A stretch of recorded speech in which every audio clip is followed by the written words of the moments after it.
Assalamualaikum warahmatullahi wabarakatuh. Nama saya Rizky Nanda Lubis, NIM 1930-2017, Prodi BKI, mata kuliah Fikih Kontemporer, semester 6. Di sini saya akan menjelaskan tentang poligami, monogami, dan perceraian. Undang-Undang Nomor 1 Tahun 1974 tentang perkawinan merupakan undang-undang yang dijadikan rujukan dalam menyelesaikan segala permasalahan yang terkait dengan perkawinan atau nikah, talak, cerai, dan rujuk. Undang-undang ini merupakan hasil usaha untuk menciptakan hukum nasional dan merupakan hasil unifikasi hukum yang menghormati adanya variasi berdasarkan agama. Unifikasi hukum ini bertujuan untuk melengkapi segala yang hukumnya diatur dalam agama. 1. Berdasarkan Undang-Undang Nomor 1 Tahun 1974 tentang perkawinan pasal 3. 1. Maka hukum perkawinan di Indonesia menganut asas monogami, baik untuk pria maupun wanita. Hanya apabila dikehendaki oleh yang bersangkutan, maka hukum dan agama dari yang bersangkutan memperbolehkannya. Seorang suami dapat beristri lebih dari seorang. Namun, demikian perkawinan seorang suami dengan lebih dari seorang istri, meskipun hal ini dikehendaki oleh pihak-pihak yang bersangkutan, hanya dapat apabila dipenuhi berbagai persyaratan tertentu, diputuskan oleh pengadilan. 2. Untuk kelancaran pelaksanaan Undang-Undang Nomor 1 Tahun 1974 telah dikeluarkan PP Nomor 9 Tahun 1975 yang mengatur ketentuan-ketentuan pelaksanaan undang-undang tersebut. Dalam hal ini, suami yang bermaksud untuk beristri lebih dari seorang, maka ia wajib mengajukan permohonan secara tertulis kepada pengadilan. Hal ini sesuai dengan pasal 4 Undang-Undang Nomor 1 Tahun 1974 dan pasal 40 PP Nomor 9 Tahun 1975. 3. Pegawai pencatat perkawinan dilarang untuk melakukan pencatatan perkawinan seorang suami yang akan beristri lebih dari seorang sebelum adanya izin pengadilan. 4. Khusus pegawai negeri sipil yang dipersamakan seperti pejabat pemerintah desa telah dikeluarkan PP Nomor 10 Tahun 1983 tentang izin perkawinan dan perceraian bagi pegawai negeri sipil, dengan maksud agar pegawai negeri sipil dapat menjadi contoh baik kepada bawahannya dan menjadi teladan sebagai warga negara yang baik dalam masyarakat, termasuk membina kehidupannya berkeluarga. Dan pengertian monogami, poligami, dan perceraian. Kata monogami dapat dipasangkan dengan poligami sebagai antonim. Monogami adalah perkawinan dengan istri tunggal, yang artinya seorang laki-laki menikah dengan seorang perempuan saja. Sedangkan kata poligami yaitu perkawinan dengan dua orang perempuan atau lebih dalam waktu yang sama. Poligami merupakan perkawinan dengan dua orang perempuan atau lebih dalam waktu yang sama. Kata monogami dapat dipasangkan dengan poligami sebagai antonim. Monogami adalah perkawinan dengan istri tunggal, yang artinya seorang laki-laki menikah dengan seorang perempuan. Perceraian adalah berakhirnya suatu pernikahan. Perceraian merupakan keputusan hubungan antara suami istri disebabkan oleh kegagalan suami atau istri dalam menjalankan obligasi peran masing-masing. Perceraian dipahami sebagai akhir dari ketidakstabilan pernikahan antara suami istri yang kemudian hidup terpisah dan diakui secara sah berdasarkan hukum yang berlaku. Dalil monogami, poligami, perceraian. Fenomena poligami bukan sesuatu yang baru dalam kacamata Islam. Masyarakat yang mayoritas penduduknya yang muslim menjadikan poligami sebagai wacana yang diatur perbincangan. Ada suatu hal yang menarik, bahwa poligami sudah ada jauh sebelum adanya Islam. Bahkan boleh dikatakan poligami bukan semata-mata jauh sebelum Islam lahir. Peradaban manusia di penjuru dunia sudah mengenal poligami, menjalankannya dan menjadikannya sebagai bagian yang utuh dari bentuk kehidupan yang wajar. Dapat dibilang tidak ada peradaban pada waktu yang tidak mengenal poligami. Bangsa Arab sebelum Islam masuk juga mengenal poligami. Dalam salah satu hadis disebut bahwa seorang ingin masuk Islam dan saat itu mempunyai istri 10. Lalu Rasulullah SAW memerintahkan untuk memilih 4 orang istri saja dan menceraikan selebihnya.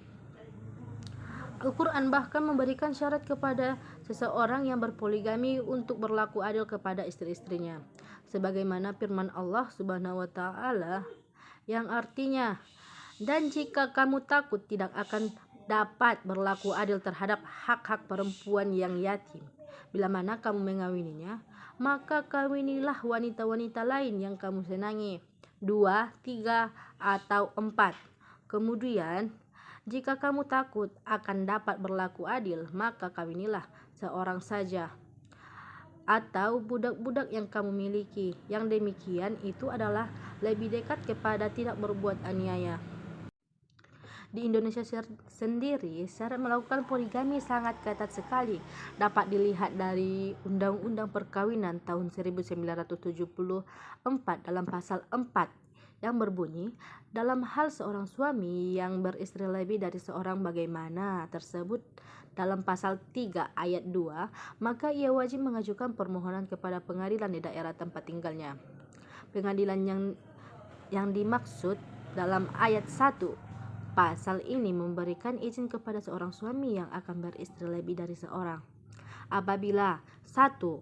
Istrinya tidak dapat menjalankan kewajibannya sebagai istri, 2. Mendapat cacat badan atau penyakit yang tidak dapat disembuhkan, 3. Istri tidak dapat melahirkan keturunan.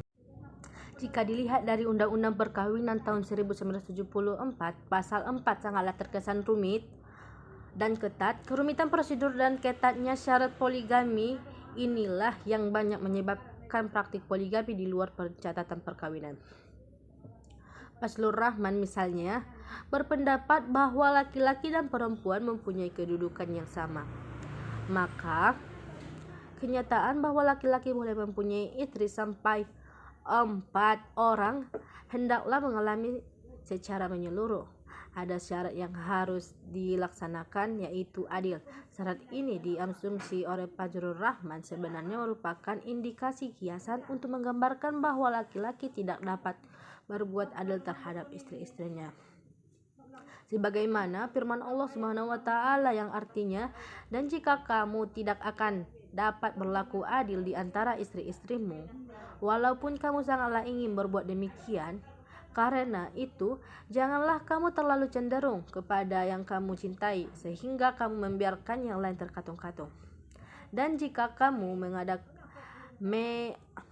mengandalkan perbaikan dan memelihara diri dari kecurangan, maka sesungguhnya Allah Maha Pengampun lagi Maha Penyayang." Quran Surah An-Nisa ayat 129. Dari ayat tersebut dapat diambil kesimpulan bahwa sikap adil itu mustahil untuk dijalankan oleh seorang suami terhadap masing-masing istrinya. Jadi, pesan dalam Al-Quran menurut Fazlur Rahman tidak menganjurkan poligami, malah sebaliknya asas monogami. Pendapat ulama berangkat dari penafsiran terdapat surat Al-Nisa ayat 3 ini. Kemudian para ulama berpendapat bahwa menghukumi poligami. Di antara mereka ada yang memperbolehkan dan ada pula yang sebaliknya. Di antara mereka yang memperbolehkan adalah Ibnu Jabir Al-Tabari. Beliau berkata bahwa janganlah menikahi wanita kecuali dengan wanita yang kalian yakin bisa berbuat adil, 1-4 wanita.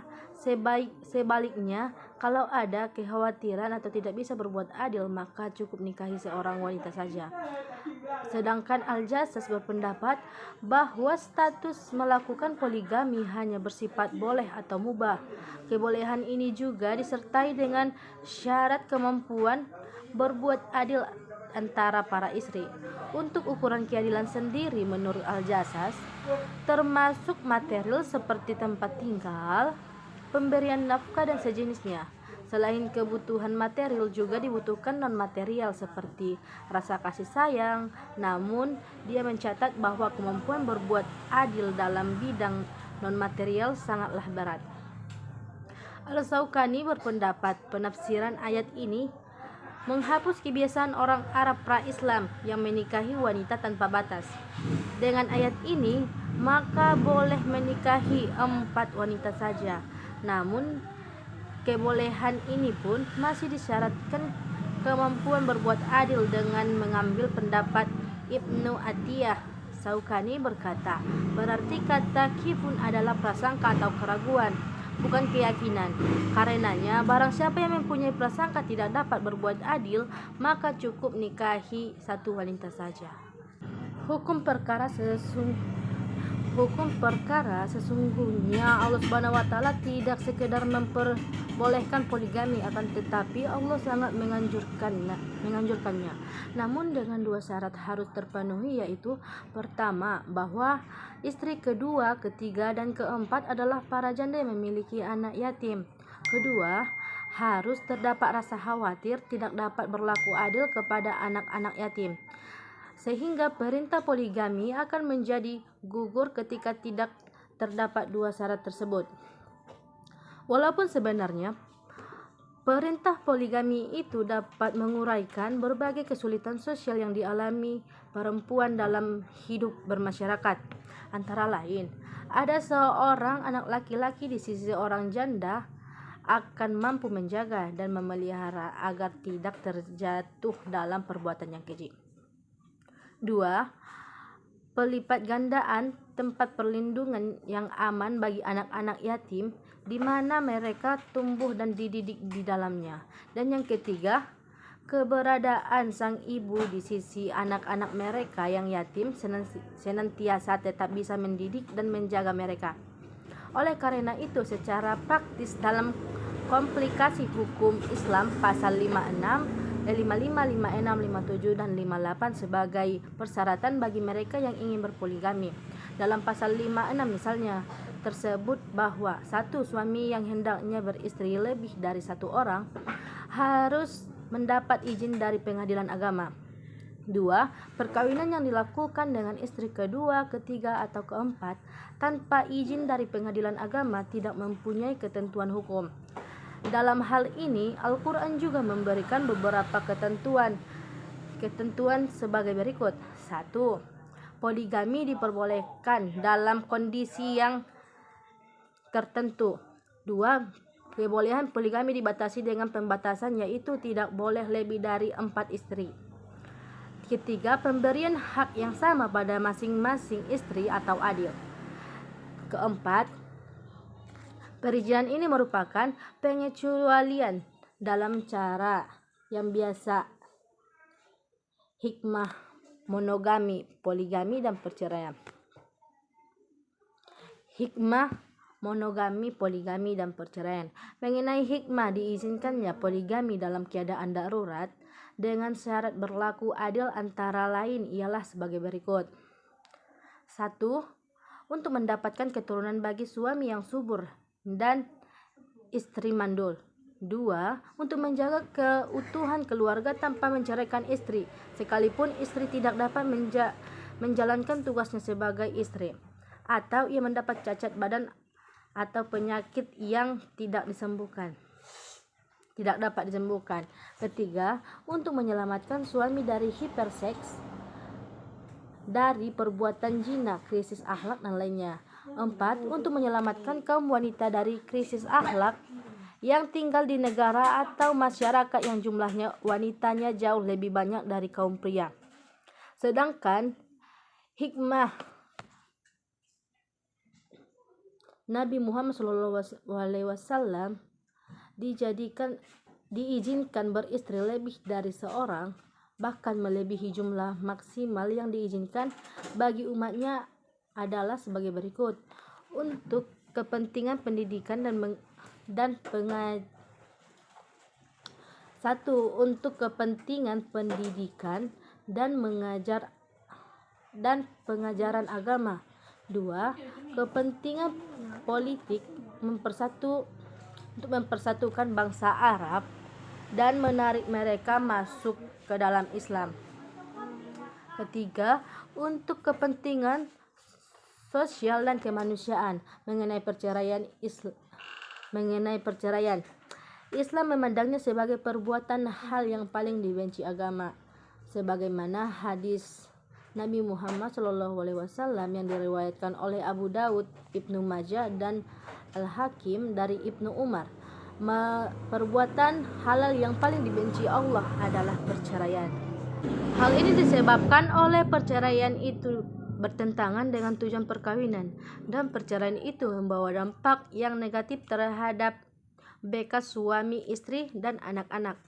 Oleh karena itu, perceraian hanya diizinkan kalau dalam keadaan darurat atau terpaksa, yaitu sudah terjadi sikak atau kemelut rumah tangga yang sudah gawat keadaannya dan sudah diusahakan dengan itikad baik yang serius untuk adanya istilah atau rekonsiliasi antara suami dan istri, namun tidak berhasil, termasuk pula usaha kedua hakam yang pengadilan, tapi tetap tidak. Mungkin cukup sekian yang bisa saya jelaskan. Assalamualaikum warahmatullahi wabarakatuh.